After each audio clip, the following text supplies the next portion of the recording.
সেইদিনাখন মই দেখিছো তিনিচুকীয়া সমষ্টিলৈ আপোনাৰ বিজেপিৰ যিজন আমাৰ মুখ্যমন্ত্ৰী মামা অহা কথা আছিলে। তো মামা নাহিলে, কিন্তু আপোনালোকে এই ভাঞ্জা আছে তিনিচুকীয়াত, এই ভাঞ্জাই তিনিচুকীয়া সমষ্টিৰ কাৰণে উন্নতি কৰিম বুলি প্ৰতিশ্ৰুতিবদ্ধ হৈছো। এই ভাঞ্জাই তিনিচুকীয়া সমষ্টিৰ কাৰণে আপোনালোকে সৰ্বাংগীন উন্নয়নৰ কাৰণে কাম কৰিব।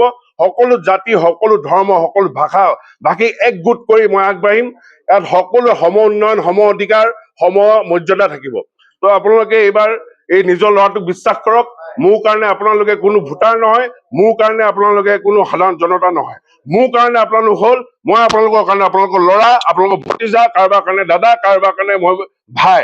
এই ভাই, এই ভতিজাটোক, এই ভাগিনটোক, এই মামা নাহিলে কিন্তু এই ভাগিন আপোনালোকৰ থাকিব।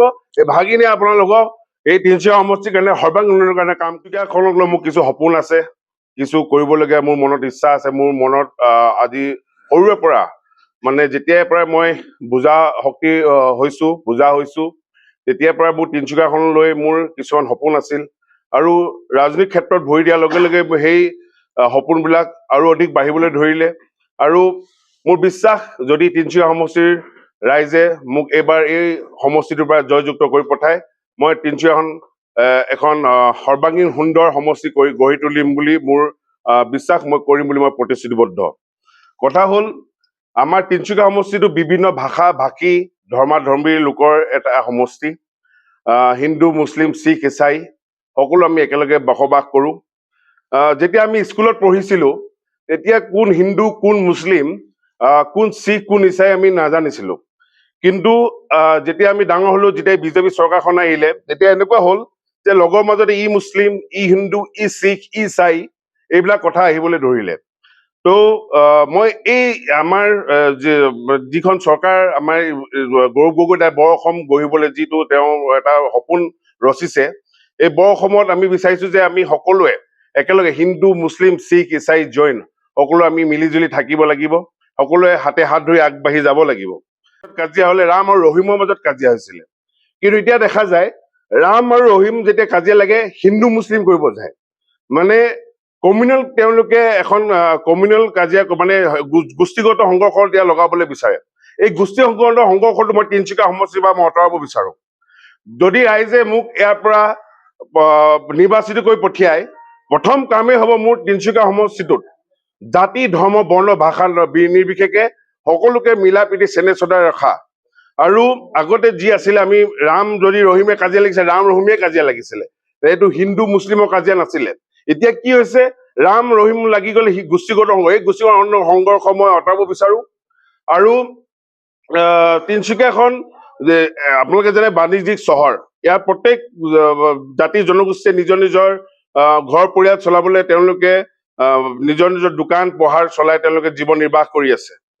তো বিশেষকৈ মই মাৰোৱাৰী সম্প্ৰদায়ৰ লোকসকলৰ কথাই কওঁ। তেওঁলোকে বেপাৰ বাণিজ্য আমাৰ তিনিচুকীয়া টাউন অঞ্চলত কৰে।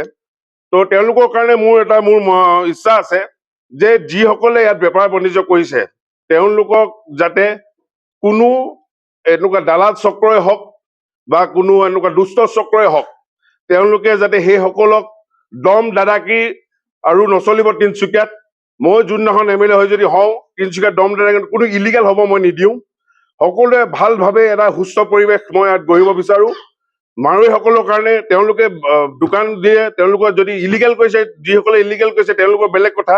যিসকল লিগেল কৰি তেওঁলোকে দোকান পোহাৰ কৰি আছে, ফেক্টৰী চলাই আছে, তেওঁলোকক যাতে কোনো দুষ্ট চক্ৰই দম দাদাগিৰি ধমকি দি যাতে তেওঁলোকক ইয়াৰ পৰা খেদি নপঠিয়ায়।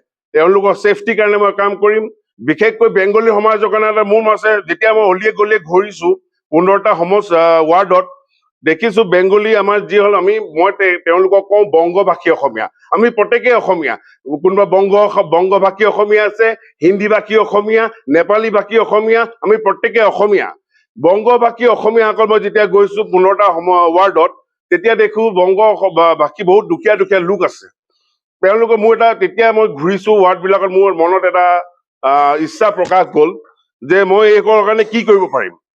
তেতিয়া মই ভাবিলো যে মই এইসকলৰ কাৰণে বহুতো এতিয়া দুখীয়া দুখীয়া ল'ৰা ছোৱালী আছে, মাক বাপেকে তেওঁলোকক বিয়া কৰাবলৈ, বিয়া পাতিবলৈ মানে স্থান নাই, মানে সৰু সৰু গলি, সৰু সৰু ঘৰ। মই যদি তিনিচুকীয়া সমষ্টিৰ ৰাইজে মোক ইয়াৰ পৰা বিধায়ক কৰি পঠায়, মোৰ প্ৰথম কামেই হ'ব বংগবাসী অসমীয়া আৰু হিন্দীভাষী অসমীয়াৰ কাৰণে এটা মেৰিজ হল গঢ়া। সেই মেৰিজ হল সম্পূৰ্ণ আমাৰ চৰকাৰৰ ফালৰ পৰা থাকিব। সেই মেৰিজ হলত বিবাহ ভ্ৰমণত সম্পূৰ্ণ সুবিধা থাকিব। আমাৰ 15টা ৱাৰ্ড দেখিছো এতিয়া আমাৰ বহুত নিবনুৱা আছে। নিবনুৱাসকল কি কয়, এতিয়া আমাৰ 15টা ৱাৰ্ড যেটো চাপোজ আজি 1 নম্বৰ ৱাৰ্ডত কিবা এটা কাম আহিলে, সেই 1 নম্বৰ ৱাৰ্ডত যদি কোনোবা নিবনুৱা আছে, সেই নিবনুৱাখনে সেই 1 নম্বৰ ৱাৰ্ডটো কাম কৰিব। আজি যদি 15 নম্বৰ ৱাৰ্ডত কিবা কাম আছে, সেই 15 নম্বৰ ৱাৰ্ডত যদি কোনোবা নিবনুৱা আছে, সেই নিবনুৱাকেইটা সেই 15 নম্বৰ ৱাৰ্ডত কাম কৰিব। কোনো বেলেগ এটা ৱাৰ্ডৰ পৰা আহি বেলেগ এটা কাম কৰি নহব। আমাৰ বহুতো নিবনুৱা আছে, প্ৰত্যেকটো ৱাৰ্ডতে আমাৰ যুৱ সমাজ আছে, যুৱ শক্তি আছে, তেওঁলোকে কাম কৰিব।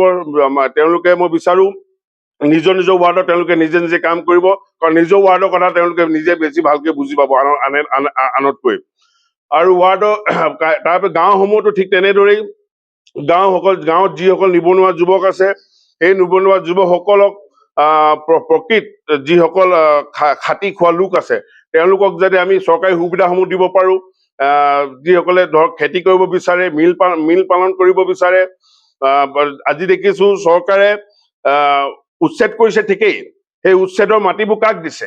সেই উচ্ছেদৰ মাটিবোৰ আদানী আম্বানীক দিছে। কিন্তু মই বিচাৰো আমাৰ যদি চৰকাৰী ভূমি আছে সেই গাঁওসমূহত, সেই আমাৰ থলুৱা তাৰ নিবনুৱাসকলে সেই গাঁওসমূহত তেওঁলোকে খেতি কৰিব। তেওঁলোকে নিজৰ জীৱন নিৰ্বাহৰ কাৰণে আমি চৰকাৰে যি সুবিধা দিম, তেওঁলোকে সেই মাটিসমূহ তেওঁলোকে কৰিব পাৰিব। আৰু ইচ্ছা আছে প্ৰত্যেক নামঘৰ, প্ৰত্যেকখন গাঁৱতে নিজৰ নিজৰ কৃষ্টি সংস্কৃতি আছে। মই বিচাৰো প্ৰত্যেকটো নামঘৰ এটা চৌহদত এই গাঁৱৰ কৃষ্টি সংস্কৃতি যিখিনি আছে সেইখিনি এটা সংগ্ৰহালয় কৰিম। গাঁৱলৈ সেইখিনি আছে। বাগানৰ প্ৰতি আছে মোৰ ইচ্ছা আছে। আজি বাগানৰ ল'ৰা ছোৱালী উঠি আহিছে, বাগানৰ ল'ৰা ছোৱালী আজিৰ ডেটত খুব আগবঢ়া, পঢ়া শুনাৰ ক্ষেত্ৰতো তেওঁলোকে আগবাঢ়িছে। কিন্তু বাগানৰ স্বাস্থ্য ক্ষেত্ৰতে হওক বা স্কুলৰ ক্ষেত্ৰতে হওক, শিক্ষা ক্ষেত্ৰত আমাৰ চৰকাৰে যিখিনি তেওঁলোকে ইস্তেহাৰত আমাৰ আহিব, পৰৱৰ্তী ইস্তেহাৰত, নিৰ্বাচনী ইস্তেহাৰত, সেইখিনি মই কম।